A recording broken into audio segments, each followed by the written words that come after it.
Instagram दुनिया का one of the largest social networking site, जिसके दुनिया भर में 2.5 बिलियन के करीब मंथली एक्टिव यूजर्स है और केवल इंडिया में 350 मिलियन के करीब लोग इंस्टाग्राम यूज करते हैं। एक विस्की के ब्रांड के नाम पर बनाया गया ऐप जिसकी वैल्यूएशन आज 47 बिलियन डॉलर से भी ज्यादा है। इंस्टाग्राम आज डिजिटल मार्केटिंग का बहुत बड़ा प्लेटफॉर्म बन चुका है। एक रिपोर्ट बताती है 62% of people are more interested in a brand after viewing it on Instagram. Instagram की स्टोरी मार्क जकरबर्ग से शुरू होकर उन्हीं पर खत्म हो जाती है।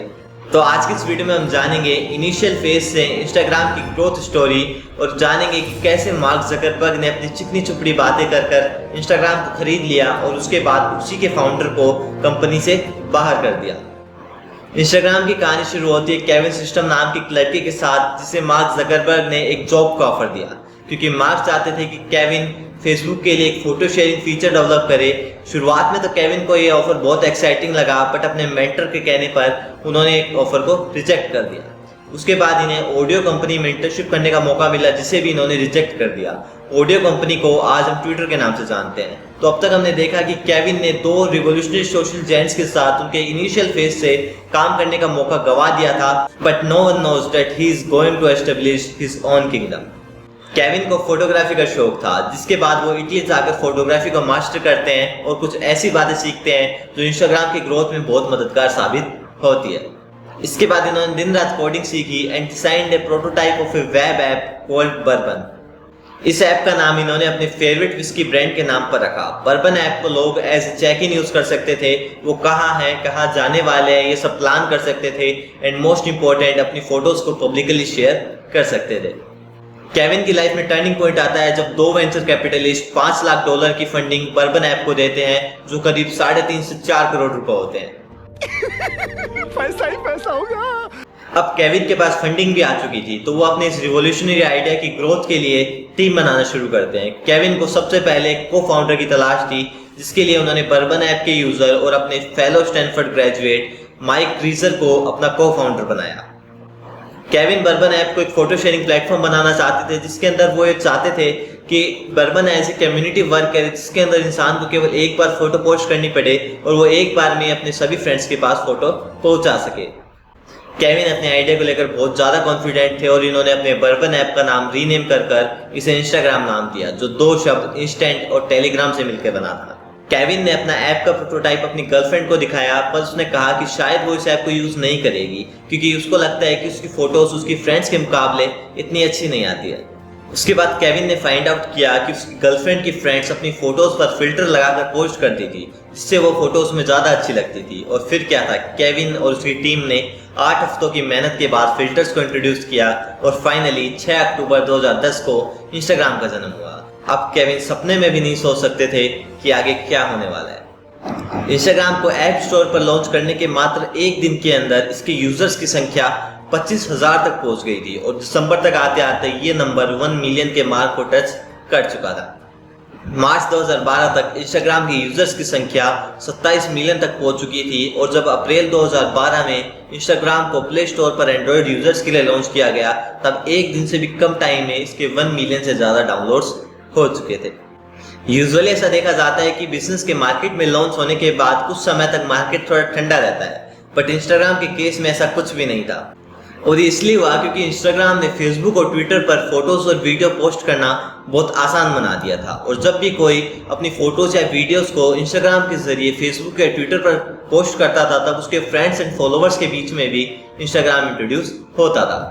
हर इंसान ट्रेंड के साथ चलना चाहता था। हर कोई अपनी पिक्चर्स को इंस्टाग्राम की फिल्टर्स की मदद से कूल एंड क्लासी बनाना चाहता था, जिसने इसकी पॉपुलैरिटी को 4 चांद लगा दिए। और उसी टाइम पर एप्पल ने आईफोन 4 लॉन्च किया था एक इम्प्रूव्ड कैमरा के साथ, जिसने इसकी ग्रोथ को और फास्ट कर दिया। केविन इतनी फास्ट ग्रोथ के लिए रेडी नहीं थे और इंस्टाग्राम पर इतना ज्यादा ट्रैफिक होने की वजह से आए दिन इंस्टाग्राम का सर्वर क्रैश होता रहता था। फिर बड़े बड़े सेलिब्रिटीज भी इंस्टाग्राम पर आने लगे, बट इंस्टाग्राम चाहता था कि जितने भी सेलिब्रिटीज इंस्टाग्राम पर आए वो बिल्कुल ऑथेंटिक रहे। और क्योंकि बड़े बड़े इन्फ्लुएंसर्स और सेलिब्रिटीज इंस्टाग्राम पर आ रहे थे, तो वो इंस्टाग्राम को as a marketing tool use करने लगे थे, जिसमें कोई प्रॉब्लम नहीं थी। बट प्रॉब्लम ये थी कि वो लोग बताते नहीं थे कि ये एक ब्रांड कोलैबोरेशन है या कोई पेड प्रमोशन है।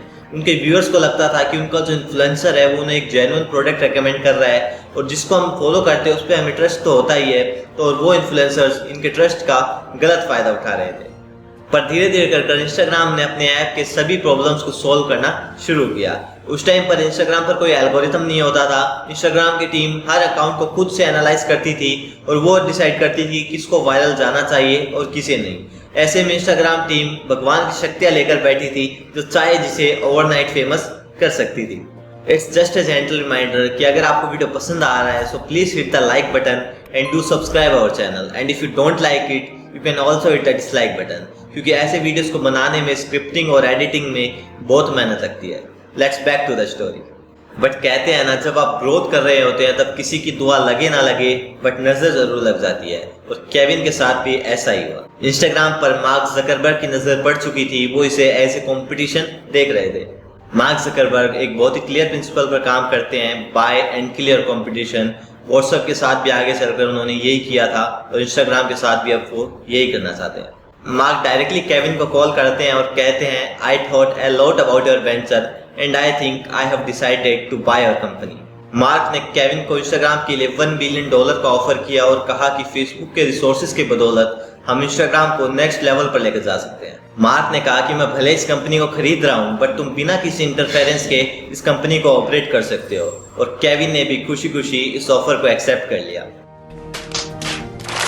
उस टाइम पर इंस्टाग्राम कोई प्रॉफिट नहीं बना रहा था, बट फिर भी एक मोबाइल ऐप को $1 बिलियन में खरीदना सबके लिए बहुत सरप्राइजिंग बात थी। पर 2019 तक आते आते इंस्टाग्राम का रेवेन्यू $24 बिलियन पर ईयर हो चुका था, और इंस्टाग्राम से अब फेसबुक को कोई खतरा भी नहीं था, क्योंकि Instagram is also owned by Facebook. जब इंस्टाग्राम को खरीदा जा रहा था उस टाइम पर तो किसी भी गवर्नमेंट ने इंटरफेयर नहीं करा, बट इसके डील होने के बाद बहुत से बड़े बड़े इंटेलेक्चुअल्स ने कहा कि इस डील को होने देना इस दशक का सबसे बड़ा फेलियर है। और यहाँ तक कि फेसबुक के को फाउंडर क्रिस ह्यूज ने भी कहा कि ये डील नहीं होनी चाहिए थी, क्योंकि मार्क की पावर और सोच का किसी को भी अंदाजा नहीं है, वो अपनी बात को मनवाने के लिए किसी भी हद तक जा सकता है।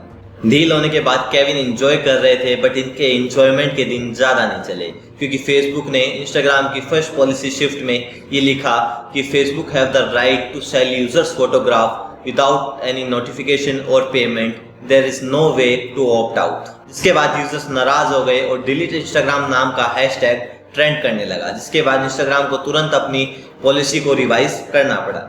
फेसबुक अच्छी तरह से जानता था कि इंस्टाग्राम टीनेजर्स के लिए टॉक्सिक है, बट फिर भी इसने ये बात सबसे छुपाई, और बहुत सारे टीनेजर्स जो सुसाइड अटेम्प्ट करते हैं उन्होंने ये बताया कि उनको सुसाइडल थॉट इंस्टाग्राम से आए थे। बहुत से लोग इंस्टाग्राम पर दूसरों के पिक्चर से खुद को कंपेयर करके लो फील करते हैं, जिसकी वजह से वो एंग्जाइटी और डिप्रेशन में भी चले जाते हैं। लोग सेल्फीज लेने के चक्कर में बहुत सारी खतरनाक हरकतें कर बैठते हैं। एक रिपोर्ट के मुताबिक 2011 से 17 के बीच में 259 डेथ्स हुई थी सेल्फी लेने के चक्कर में। सो मैं बस आपको ये एडवाइस करूंगा कि इंस्टाग्राम को बिल्कुल सेंसिबली यूज कीजिए। ये केवल एक सोशल मीडिया ऐप है, इसको आप अपनी लाइफ को बर्बाद करने में नहीं बल्कि अच्छे अच्छे इन्फ्लुएंसर्स को फॉलो कर उससे अपनी लाइफ को इम्प्रूव करने में यूज कीजिए। और क्या आप जानना चाहते हैं सिलिकॉन वैली का डार्क साइड, राइट वाली वीडियो को क्लिक करके आप उस वीडियो को देख सकते हैं।